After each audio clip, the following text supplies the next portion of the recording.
With the effectiveness of Kentucky's healthcare system on the line, the Kentucky governor 1 hour ago zeroing in on new restrictions for you at home and restaurants and bars.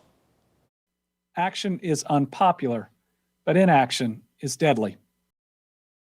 It is our top story here at 5. Hello, everybody, and thanks for joining us. I'm Doug Proffitt. The governor's restrictions didn't stop with those places. The changes the governor announced just minutes ago affect just about everybody in our state.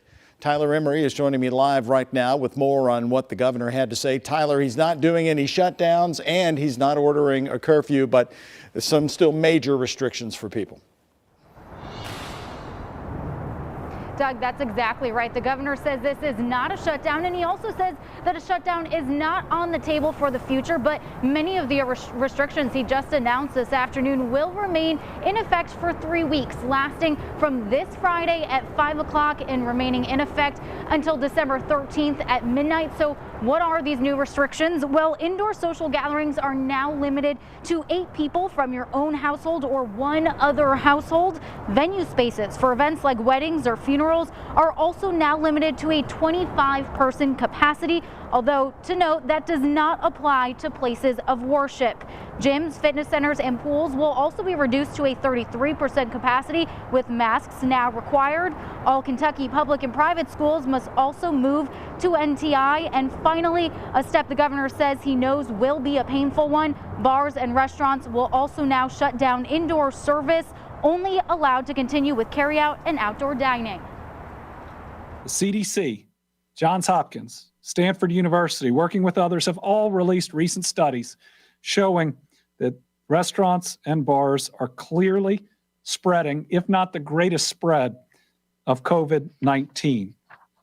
Any effort to lessen the exponential growth we are seeing right now requires this step.